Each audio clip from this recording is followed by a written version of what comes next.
Good evening, everyone, and welcome to our live stream. My name is Daniel from Southern Ghost Society. Thank you all for joining us. Apologies, we're 6 minutes. Those that have watched us before, they know we were never going to be on at 8 o'clock. So yeah, apologies for running a little bit late, but we just sorting out the technical side of things. So seems like ages since we've spoken to you all. And I think that the main reason behind that is we came to you quite a lot during lockdown because we weren't allowed out of the houses, and then out of our houses, and all of a sudden we were allowed out, so we started planning events and doing a few events, and yeah, and that's sort of taken our priority at the moment, really. So with events nicely spaced in the diary moving forward, I think I sort of communicated on Facebook really that we would be sort of starting to ramp up our events from September onwards, just to see what COVID was doing, see if the numbers were going to drop, and really just try and return to you safely, really. So there's the three of us on tonight. I'm sure the rest of the team will be joining us in chat. So yeah, if anyone on the team are watching at home, please feel free to chat, ask any questions, say hello. Any questions you've got about the venue we're going to talk about tonight, or the topic tonight, or anything in general, really, please feel free to ask us. We'll be on for around an hour-ish. I know we're battling against the football tonight, so some of the team will be watching that and won't be watching us, which is a poor show, really. But tonight we've got Andy and Mary. So we've got the two of our team leaders on with us this evening. And tonight we're going to talk about the Nothe Fort. It's our next venue. So what we're going to try and do, I think, moving forward is try and bring to you a little bit of an insight. We always try and look at and try and think about when we were booking venues, what do we want to know from a place? What made us go to a place? What would draw us to somewhere? What would turn us away from somewhere? And I think the main things is about the size of a venue, making sure there's enough areas to investigate. And I think part and parcel with the history of it as well. So sort of making sure there's a little bit of juicy history to go on as well as having enough to be able to wander around and really investigate a place rather than sort of being stuck into a room on top of each other. And I think Nothe Fort is certainly a venue.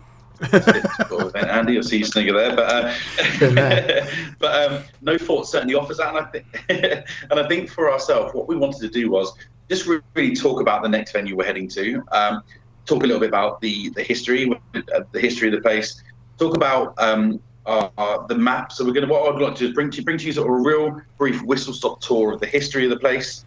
We're going to look through the maps to give you a bit of an idea of what we investigate and how we sort of split it and how we're going to move around it, and then talk about our experiences. We move those two around. So what that enables us to do is we talk about the maps, we show you where they are, then hopefully when we look at the experiences, we'll be able to refer back to those maps to help you sort of find out what we did and what happened and so on, and whereabouts we were in the fort, really. And then we'll talk about the event coming up and how it's going to be working and how we're going to be splitting down. And if you wanted to come with us, there are still tickets available. So and how to sort of get those tickets. There's a few of us sort of traveling from sort of Southampton upwards. So it'll be a case of us sort of convoying there and investigating. We've been there. Andy, how many times have we been there? I think it was 8 or 9, and I've done it a couple of times. But yeah, it's quite a few, I think. Yeah, yeah. I mean, we've been going since 2010, so I guess it was one of those where we were doing it maybe once a year, probably once a year.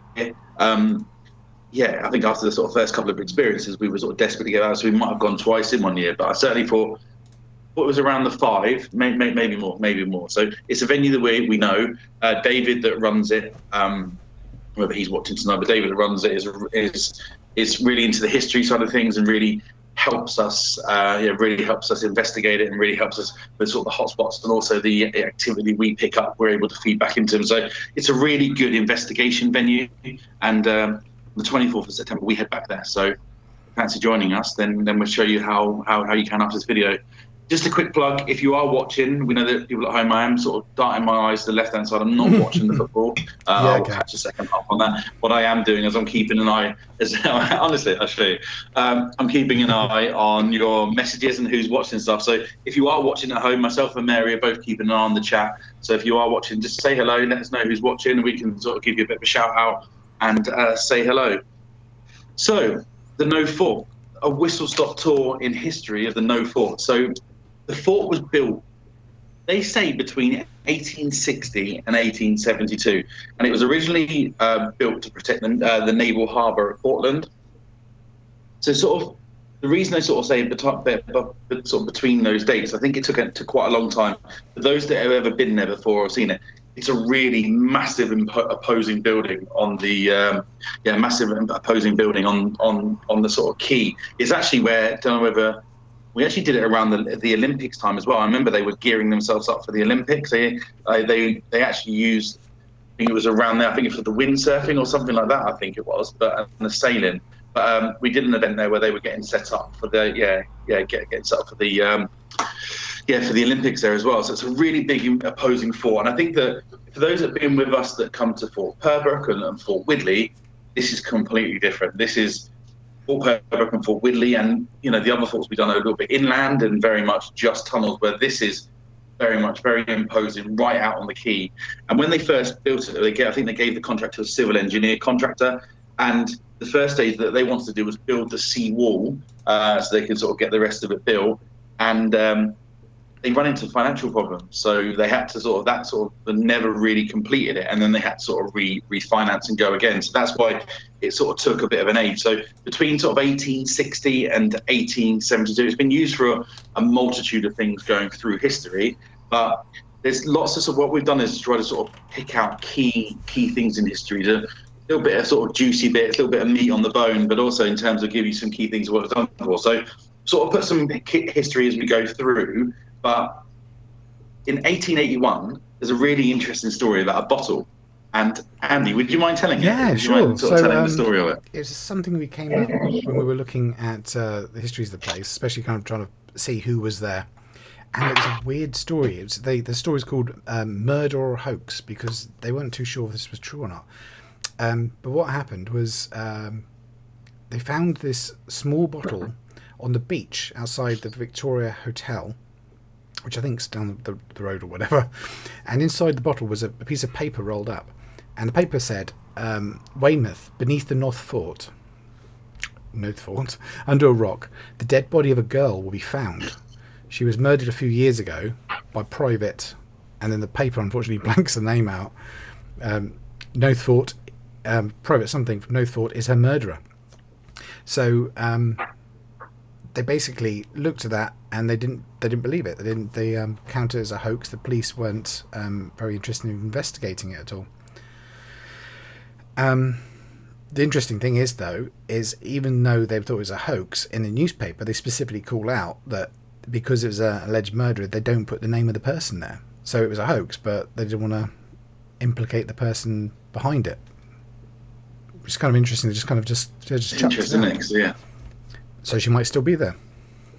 Yeah, because if it was a hoax, so if the name was false, or the name was if the story was false, they would release the private so and so whatever this because it's a hoax. But actually, to block out the name makes you wonder if there's any history in it. Wonder have you ever gone there and called out or tried to contact? I don't know whether we discussed it. Kind of when sometimes you kind of discuss something that's happened or a person was there, and you just talk about it backwards and forwards to see if you get any responses to that discussion. Didn't get anything where we were, but it might be worthwhile trying it in a few different spots, I think. I reckon so. Okay, now we definitely know the story. It'd be worth calling out, or certainly trying to sort of see whether we get any interaction on that sort of things. That'd be useful, I think. That'd be really good. That'd be really good to try and get some names to call out, especially because we don't know the name of the supposed person. Then calling out the person who did it may spark that. Yeah, may sort of spark that, especially even by mentioning his name may spark a bit of interest as well. So yeah, interesting. And then sort of that was 1881, wasn't it? So then we sort of jumped through to 1890, where the next key part was about the riots, wasn't it?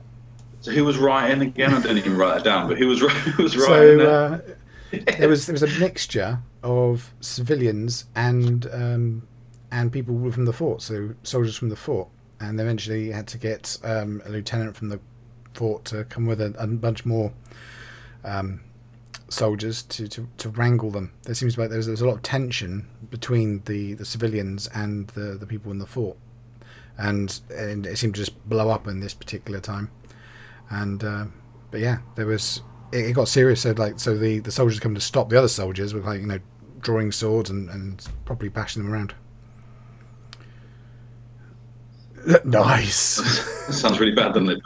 But again, it's just looking at brief sort of history like that. It gives you the reason why there could be, there could be activity at the fort. There could be, sort of unrest there, and maybe from the activity we've got in the past, we could be interacting with some of those sort of people. So I think although that when we do, but the interesting thing was as well, they were so maybe conditioned and army guys that as they started blowing the bugle, like the retreat bugle call, and then everyone kind of stopped fighting and went back again. Excellent. So yeah, another thing to sort of try and delve into when we go back there, and then we jump forward. You got a bugle? Yes. Anyone got a bugle? Lee's got a load of old crap, hasn't he? There's got to have a bugle somewhere. Lee, if you're watching, let us know if you've got a bugle, if you can get us a bugle. I'm sure he's got some of that somewhere. He's got full of stuff, hasn't he? If not, we'll have to go and get one and bring one in. Anyone play the bugle? Do you have to learn to play the bugle? We just blow in it. No, Mary, if you can learn between now and the 24th. Yeah. I just try and find one, purchase one, learn how to play it. Just. I wonder though.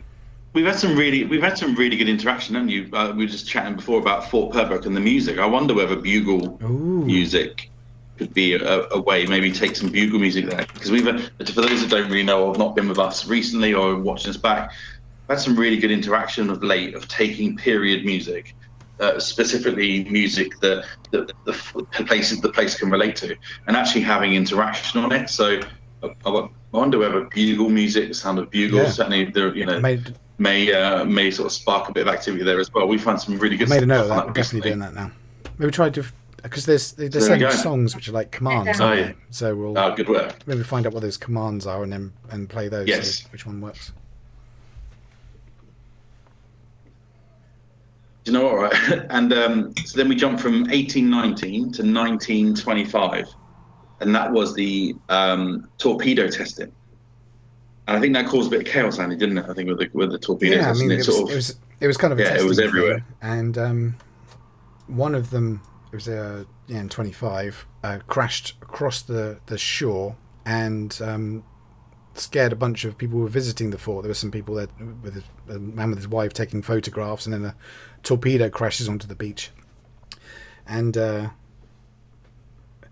terrifying. Did see that coming towards you. You can imagine. Had to get medical attention afterwards. And a couple of days before that, another torpedo went out of control and then appeared amongst a number of yachts during a race, which also is kind of exciting. There's a lot of torpedoes, isn't there? Excellent. And then moving forward, do you know what I wrote down? 1938. I don't think I wrote anything alongside it. So that's when they were converting the fort to an anti-aircraft ammunition depot. That's it. Yes, that was the anti-aircraft. Yeah. Which is then that led on to sort of the 1940s, where they fired on refugees. So there was a boat that came in that didn't identify itself, and they actually drew and fired onto it. And then I think when you read the history, until they turned the lights on and realised, almost held the white flag to leave us alone, they were fit. So that proves the fort still around sort of 1940 was still very much operational and still very much in sort of defence mode, which is interesting. And then sort of moving forward into 1956, then sort of fort sort of was left abandoned, and then in 1961 was then sold to Weymouth Council, and then sort of started to step out of its sort of war mode and stuff until 1980, when it was used as a nuclear shelter. We were sort of saying that it's interesting that Weymouth Council bought it in 1961, and then the nuclear shelter was mainly for sort of council bods, and so they would have been all right. They'd have been absolutely fine there, especially being on there. They sort of, it almost brings into question that they must have known something in 1961 to think we need to get ourselves a nuke shelter somewhere, because in 10 or so years it's going to be kicking right off. So buy that fort quick. Yeah. Cuba's a bit volatile. We'll get yourself a nuke shelter, but yeah. So, and you'll see quite a lot of this as you go through. So I know it's a whistle-stop tour, and we've had a bit of a joke about things that happen, but these are all sort of things that we look at when we investigate. So we look at key things in history, look at how things would have gone on and where things would have gone to, and then really try and draw into that. Now, if you come on a public event with us, we won't fire you with loads of details, but we have these in our armory to be able to say, listen, if we picked up this or we heard the sound of a bugle, then we can relate back to the stories that we know. So actually, if you come on an event with us, if you come on this event with us, we won't be saying, right, okay, well, this area we're going to investigate this, because it's not the way we work. But it's really good to have that sort of history. History sort of in your armory, really. And again, if it's a little bit quiet, to call out or to try and use some trigger music or try and use some bait, some equipment in certain areas. And that's what I think, going into an area, closing the lights off and just starting calling out can be a really boring investigation. You're going there armed with knowing what areas we're about, and then knowing knowing sort of what rooms were used for and what went on. I think then you can tailor your investigation techniques. And I think you sort of get rewarded from it, really. It's certainly an interesting area. So certainly we do a lot of work in the background in terms of the sort of history. I know Andy and Beth mainly do that for us, and we're sort of armed there, but also looking at the areas we got to investigate. So looking at the map, speaking to the venue, looking at the areas we've got to play with, making sure there's enough areas for you guys to investigate, make sure we're able to get into the key parts of the venue. There's nothing worse. I mean, we did a venue, the Royal Marines Museum in Portsmouth, and we did a tour. And when we did a tour there, they showed us around all the museums, all the different sites, the rooms and everything. And we sort of walked away thinking, oh my God, like, we're massively privileged to be able to spend our night there. We turned up there in the night and we were given one corridor, and then almost the newer part and all behind the scenes, we weren't given the cellars, we weren't given any of the artifacts room, which makes sense because they're artifacts room and they didn't really know us at all. But yes, whereas Nothe Fort, it's almost, short of the few rooms at the top, you've got, you've got sort of no holds barred access really to the tunnels and the areas that we want to investigate, really. Yeah, take a look. Which leads us on the layout of the place. Yeah. Yeah, definitely. Let's sort of talk through and show you the layout. Top and work our way down, maybe. So ramparts right at the top, the grassy area and gunning placements and stuff. So that, I think that one there depended. First time we were allowed up there, second time we weren't. We were allowed up certain parts of it, but actually every time, I would say probably if we've been there 8 times, 5 times out of 8, it's been bitterly cold. It's been bitterly cold, and it's been been bitterly cold and windy. So you're you're in sort of you're sort of I guess you're so exposed there that you're sort of open to the elements. There's really. A couple of huts at the top as well. It's where one's kind of like the signal room, and there's another, it looks like a little bus stop next to it almost, and you kind of huddle in there, don't you? Yes. We certainly did that night. I was wearing shorts and t-shirt, and honestly, it was bitter. Absolutely, I know I always wear shorts and t-shirt, but honestly, it was one of those. It was a close on Dudley Castle experience where it was completely freezing and couldn't sort of cope with the night. But so you can go up there. So I guess if you've got the upper floors, you've got the little room. I think the signal room there, isn't there? And there's there was another sort of lookout room there as well. Oh yeah, it's like a sort of lookout room as well. Towery type thing, isn't it? It's like a 360. Yeah, you got like 360 lookout, haven't you? It's really odd, but again, it's a really good investigation area as well. So providing the wind, because if you're up there and you're investigating, then it's really difficult because you're calling out, but you're not really sure what you're going to get back. You need one of those sort of still nights really, where the wind is a little bit blowy, but not too much, and you're able to really call out there. Because I know, Andy, you've had experience, which you're going to share with us in a moment, or whenever you're going to share with us. But you had an experience up there, didn't you, with the which was interesting. Now, why not? Yes. Let's do it. The map's on there, isn't it? So I reckon that leads it right into. While I was in the signal room, we were pressing all the buttons because it's the signal room. They set up like a World War II era sort of museum piece. So you've got mannequins there, and they're kind of doing the signalling, etc. And they've got lots of buttons. I'm sure that they do something while the museum's open, but it was middle of the night and they didn't. So we pressed them all and nothing happened. And then we left the room, and they were standing kind of a few meters away from it on the ramparts, just sort of down the way, and I started hearing this beep beep beep beep beep beep beep beep beep beep sort of Morse code noise. And I thought, it must have been like a delay or something on the button. So we go back in and start pressing it again, and we wait there for a while, and nothing is happening at all. So where that Morse noise came from, I haven't a clue. They're weirdly not on the recording at all. No, it was really loud, but not on the recording. Which I'm not sure if that adds. I was going to ask. I'm not sure that adds to it or not. I was going to say, do you listen to it back and see what it said? I mean, that'd be nice, it's what was the message? Yeah. Well, that would have been amazing, but yeah, it's interesting. So that's sort of the upper parts of it, really. So what you sort of see in the middle is sort of the sort of parade area where you've got all the different rooms. Some of those rooms are let out to people, so you're not always able to use those rooms. Our mess rooms there, the toilets are there. It's where we park inside. So if you did come along, you'd park underneath the arch, and then in the secure car park in there, and then we sort of reconvene. We've had a couple of mess rooms there actually, but yeah, you sort of reconvene sort of in the rooms at the top there as well, depending on where they're going to sort of put us for the evening. So certainly an interesting part. I think it's very weather dependent. The nice thing about that part, it's always been a bit no man's land. It's not an area for us to investigate, although you're allowed to go and investigate it. So we're not defined by the weather or hoping that the weather's going to be fine. But, it's one of them where we're absolutely fine to go up there and have a little look at it, but it's not part of an area really.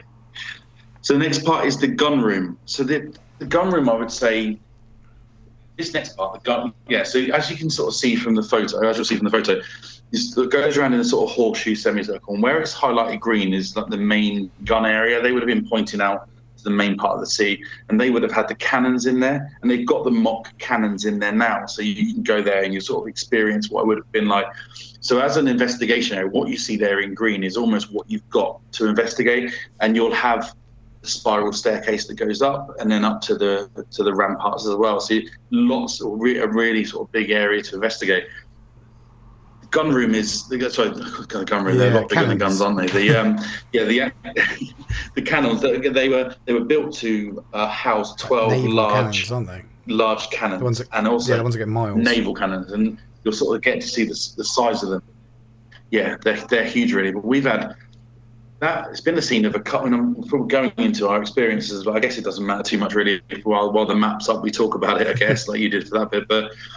We had, I think probably two of our experiences came from in there really, and I suppose it's quite poignant to talk about one of them now. Really, one of them is was involving the spiral staircase and the sort of gun bit. So the team that went there, they decided to sit round halfway up the spiral staircase. They opened the door, and then you're in the cannon room, and they decided to sort of deck themselves in the middle so they could listen to the staircase. They check anyone was coming up and down. To the right hand side, there's another staircase with a mini sort of museum, and then there's another. Then you almost position yourself in the middle.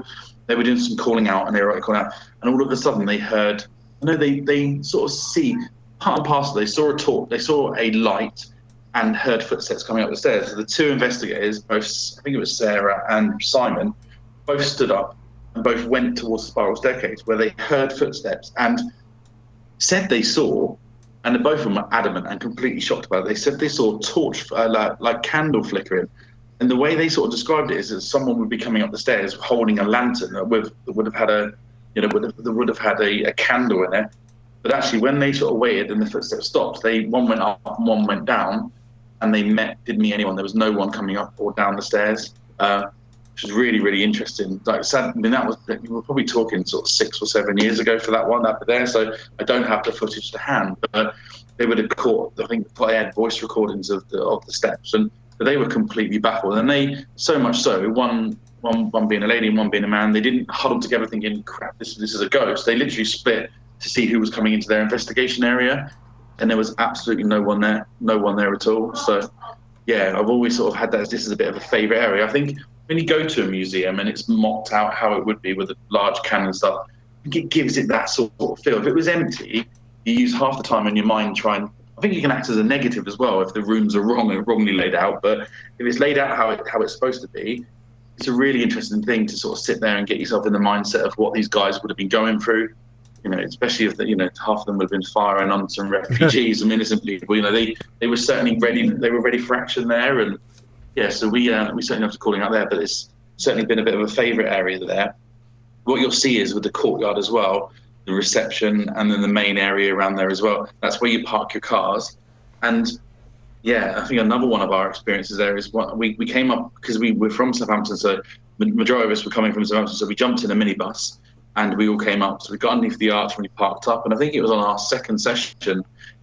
Simon was waiting outside. He was looking across the car park, and he, in the light, I think someone went to the toilet and a security light came on, or however it happened. He saw a black figure standing by the minibus. He called out to it because he's thinking straight away, it's my minibus and it's a work minibus. He didn't want anything to happen, but he called out to that and no one else. So he sort of started to walk across the parade, and the parade ground is gravel. So you would have heard someone walk away or run away. When he got there, no one was there, and he couldn't see another person. And Simon always talked about that experience and always talked about, and probably his one and only time of seeing what he classed as a full body apparition. But it was like a black sort of figure, really. So. But it's not one where when you sort of go and park somewhere, you don't tend, when you've got a real decent investigation area indoors, you don't tend to go outside too much. I know you guys monitor it, but you don't tend to. But it's certainly a venue, because it's closed down, there's no public can get into it. It's certainly an area that we probably should utilise a little bit more if the weather permitting and stuff like that. As long as the weather's okay, and certainly we'll use that as an investigation area as well. But I was just about to add to that, Dan, is that when you drive into the area, the gates are locked, aren't they? So yeah, when you're inside the fort, you're inside the fort, and there's big gates across, and nobody can get in. So yeah, no. It's odd. It's really odd, and it's nice to be secure. It's nice to be secure and away from the boat, and even the road driving up to it. There is no need for anyone to wander up and around there anyway. So you are. Once you're in that fort, it is really yourself and the elements, really, which leads us to a good investigation, really.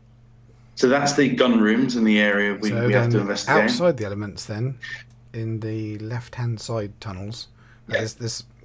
The whole thing is kind of like a big U, isn't it, with the tunnels? You kind of go around the entire inner wall with rooms that are inside the kind of and under the courtyard as well. Yes. Yeah, so we tend to split off down the middle because there's quite a nice convenient sort of like no man's land where there's a couple of doors that close in there to kind of stop the sound, because it travels quite a long way around it. But isn't there a story about one of the long tunnels, the Whistler's tunnels, where people hear some whistling? Yeah, that's certainly one of them. And I think that what's nice about this, like you say, you have that void, and it's almost. You sort of walk to. We got there where they had that staircase down, sort of one area. You're almost going into the other side where it had reception, and then you go down that end, and you've got sort of breakout rooms there and areas around there. It's really good, and again, like I say, separated by a tunnel and a void. So I mean, when you come to places like Fort Widley and places like that, you're forever battling against. Did I just hear a noise, or was that a bang, or actually was that this? But actually, this is. Although you may still hear some noise carrying as well, for us, it's probably the most separate you're going to get in one venue, it lends itself really well to 3 separate groups, which is what we're going to be taking, and 3 small groups of that. So yeah, it's one certainly lends itself quite well. And the sort of left-hand side of that is this sort of walk on around. Yeah, because you've got the Whistling Gunner, haven't you? Well, you've got the. I think it says there's like a sign that says like Whistling Gunner tunnel all the way down the corridor. Yeah. It is, because you've got quite a few of the mannequins, and I think that's a side of it where you need to be not taken in by the display, because there's a hanging room in there, and there's certain hanging. If there was hangings there, it would have been taking place outside and not in the room. I think there is a storyboard of a hanging in there, and there's a lot of sort of miniature railways and miniature sort of setups and scenes in there as well. So it is an area where you'd. You sort of try to get a two-way laid with what's there, but I think brings an extra dimension because it is sort of creepy around that part, especially sort of the Whistling Gunner Alley, whatever it's called, or the history. Yeah, I think something like that. And they if you go onto the Nothe Fort website, you'll see them advertising about their ghosts, and people have seen it, and staff not wanting to go down there, but you can see why. It's tunnels. Sort of spooky passageways and stuff. You can see why, especially when someone writes on the wall, it's the Whistling Gunner's Passage, and it's That got worse. You know, I don't know. I didn't think. Yeah, it got worse. But it's they're almost referring to a ghost or a spirit. So it certainly lends itself to to be a bit creepy around there as well. But yeah, they're the sort of areas we've got to investigate. So you've got where the horseshoe goes round. You've got left hand side, right hand side, and then you've got the upper floors. So you'll have two groups sort of in the tunnels, whether they're two separate tunnels, and then another group on the upper floors, the gunnery and the cannon room, like gunnery, and then the sort of upper part of the ramparts where the Morse code room is and stuff like that. So loads of areas to investigate. It is quite a different layout. If you've done the Portsdown forts, and they're all kind of the same sort of layout where you've got everything's pointing towards the central bit, and you go off from there. And this one is just so different layout wise, because and that does, like you said before, it really helps with that audio contamination, which you just don't get in this one. Yeah. Yeah, it's kind of lucky it's not like Spitbank Fort and the kind of the ones in the actual channel, because those have got no breaks whatsoever. So if you stand one side and you can hear someone on the other side of the fort through those tunnels, quite happily, you can just talk. Yeah. So yeah, mind-boggling when you sort of call out. You start talking, you hear the echo come round, you think someone's standing next to you. But yeah, this one, I guess it's what lent itself well to be a nuclear bunker. You could literally shut one side of it off, and I think there is actually the nuclear bunker doors, isn't there? You walk through where you can close, and you are literally completely segregated. Council workers only on the door. Yes. When you're in the actual gun rooms as well, that's quite isolated as well. So that also acts as a barrier for the noise.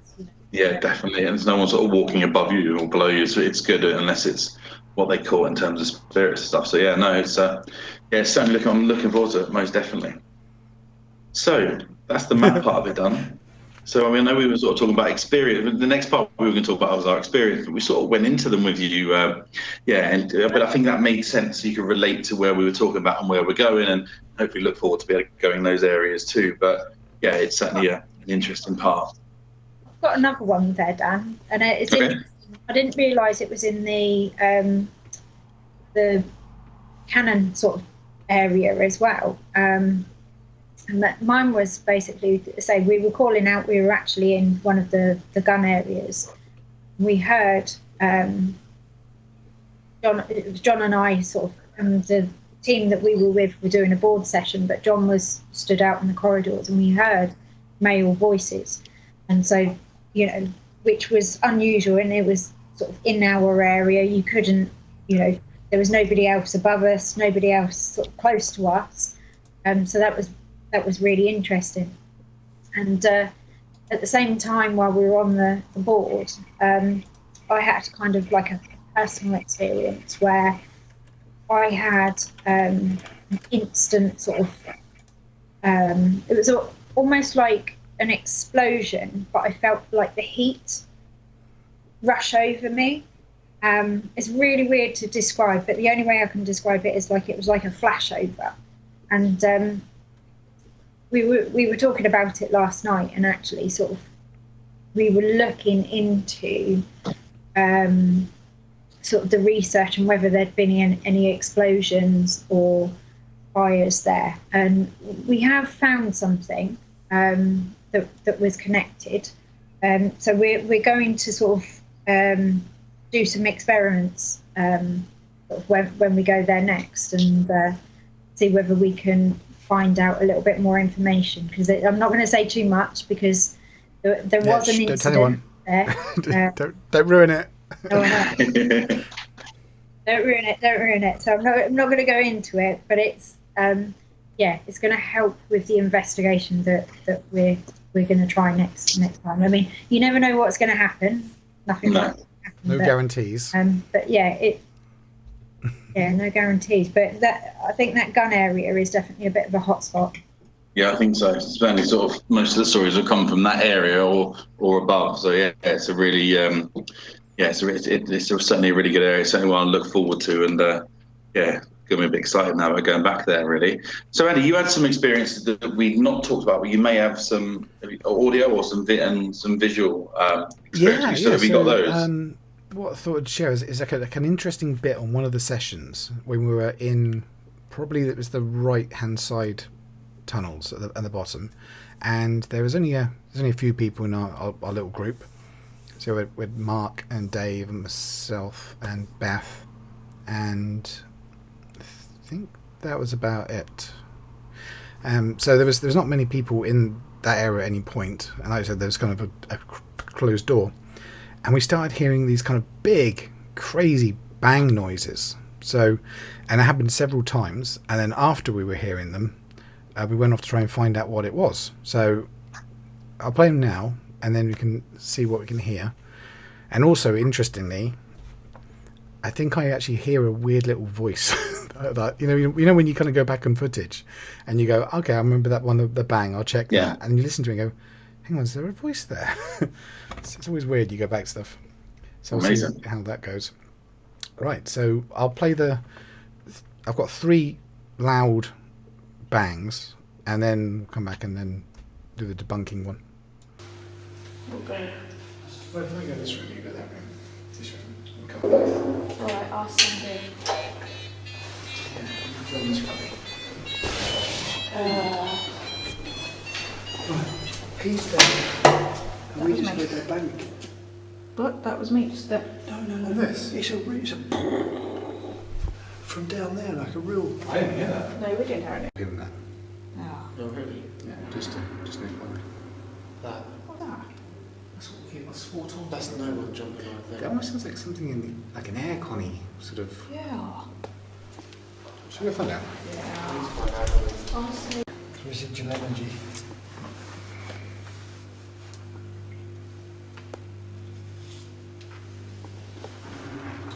Yeah. What the hell was that? What's that noise? That was from there. That's got to be the water tank. Yeah, but if you look through that doorway, there's nothing there. Was the door open, is it? No, it's in the window.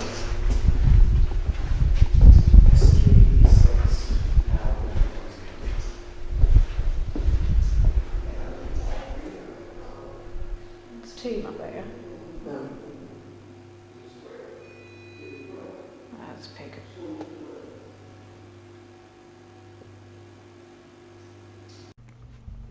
Love that bit on that last one where Mark goes, bang! Right. So hopefully you had a little bit of the huge.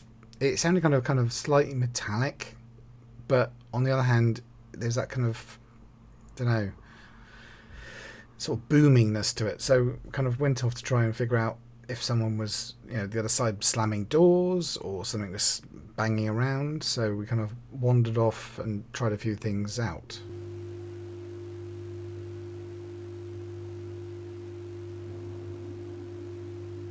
That's what it sounded That's like. it. That's it. What's he doing? Was that definitely it? Yeah. Yeah, that was it. That was it. That wasn't it. Yeah, yeah. The noise before that one was the one that we heard last time. That makes any sense. No.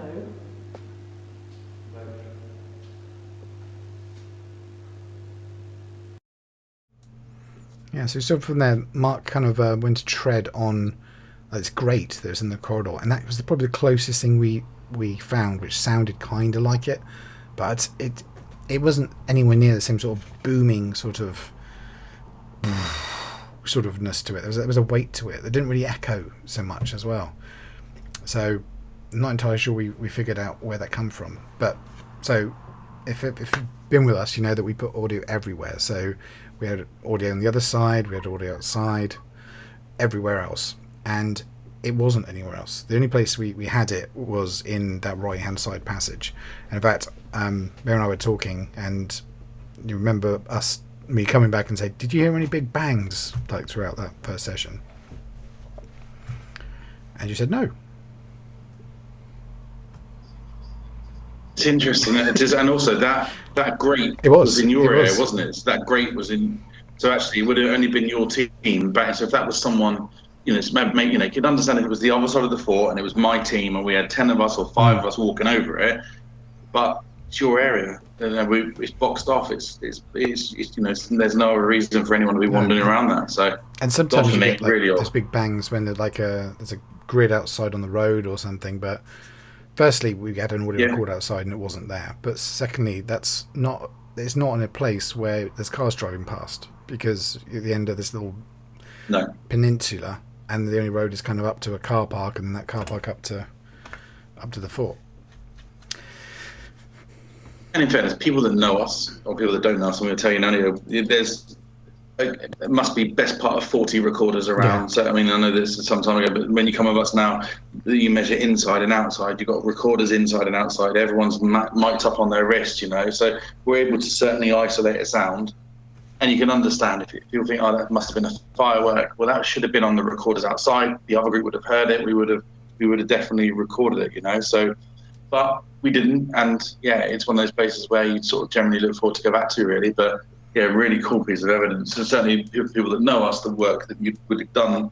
But to debunk that, we don't bring pieces of evidence here lightly and to say, right, we haven't investigated it, that's it, But yeah, good piece of evidence. I think, it's one of them I can't wait to go back now. I can't wait to have a look and see if we can debunk certainly some stuff, or certainly try and pick up. We've got enough going on with the history and the new pieces of information we've got, as well as everything else, really. So it's interesting to go back on, isn't it? Just new things we've learned about the place, but also going back on the things we caught the last few times. It's gonna be a busy night, that's for sure. Definitely, and I think so. In terms of the investigation side of things and how we're going to be setting up, we're probably looking at taking maximum probably 15 people, maximum maybe even less than that. So we're probably looking at 3 groups of 4, 3 groups of 5 with sort of team leaders, really. So whereas people might go there and do 10 a group, 15 a group, we're not looking to do that. It's not something that we look to do. So certainly Nothe Fort is one that selfishly we like to investigate as well. So if we're able to do smaller groups and still be able to sort of host a night with you guys coming along, we'll be able to do that. There's around 5 tickets still left. So if anyone does fancy, anyone watching back thinking like to get a piece of what we've just done in terms of the evidence, want to come back and investigate with us, whether you're experienced and you've been there before, or you want to investigate something that you've picked up, then you're more than welcome to join us. Go on www.southernghostsite.co.uk and the tickets are over there, or chuck us a quick message. Certainly if, like I said, there's going to be a convoy of us coming from Southampton area, so anyone watching that fancy jumping along, then we're all sort of heading up from this area, really. But like I say, it's about 5 tickets remaining. We've got 2 weeks till we're going to go and be doing it, so you've got loads of time to be able to plan, plot, and really try and come along. But we're certainly going to go back there and try and tackle the investigation areas that we've picked up and we've looked at, but also see what else new we picked up as well. I think we're going back there a better team. We've not been there. When was the last time we were there? 19? Well, yeah, it's a good question, actually. For me, it's a little bit longer than that. 2019, I think. Yeah, for me. Last time I went was like 2016. Oh, wow. So we actually go back there a better team as well, don't we? So we go back there with more equipment, certainly more finely tuned about what we're looking for. The music thing we bring into it. There's loads more stuff that we're bringing into it, really. So drop myself a message, drop Lee a message if you fancy joining us. We're looking forward to get back to it. And like I said, there's a few more tickets remaining. Quite rarely, actually. It's one of them where we're normally quite sold out on this one quite quickly. So there are a couple of tickets. If you want to join us, then drop us a message and we'll do our best to get you on it with us. But yeah, it'd be good to have you along. It'd be good to get back there and investigate it. And yeah, I've enjoyed chatting about it tonight. So if you're watching this back, quite up for now, if you're watching this, definitely I want to go there tonight. I'm disappointed it's not this weekend, but for me, if you first. What's that? Sorry. Got to go shopping for a bugle first. Yeah, bugle and of course, batteries. we need to get the bugle. Lee's watching this at the moment. Lee, have you got a bugle at your house? We were trying to recreate the bugle noise. Mary said she's willing to learn the bugle from now until the event, but I wonder if you picked up a bugle at any of the craft fairs you go to or the car boots you go to. If you've got a bugle, mate, we need to get one, so keep your eye out for one. You're good at borrowing things, so keep your eye out for one. Got to get a bugle. I'm definitely not blowing down that with everything going around at the moment. Some bugle car boots. But Mary has volunteered. But Lee, if you're watching this back, mate, and you do get your hands on a bugle, he's in London. At least no, but I'll get one. Perfect. No worries. If not, Lee, we are going to use bugle music that we'll get. So because there's been sort of certainly some evidence around the bugle and around sort of commands and the war and stuff. It'll be really interesting to see where we pull something through with that, really. But like I said, the event's on 24th of September, so Saturday the 24th. Actually coming along, there's about 5 tickets left. So more than welcome to join us. If you're watching this back, don't be put off. Just chuck us a quick message either on Facebook or on our site, and we'll do our best to answer you. But it's been good to get back. It's been good to chat again. And thanks everything, Addy, for putting the maps together and putting the evidence together. And honestly, can't wait now to get back into it, get back out there. And a couple of weeks now. Couple of weeks downtime, recharge the batteries, and we'll get back out to it. So but thank you for everyone that's tuning in. Thank you for the questions that have come in. Thank you for watching. And we'll see you in a few weeks, hopefully. See you all soon. Thanks for tuning in.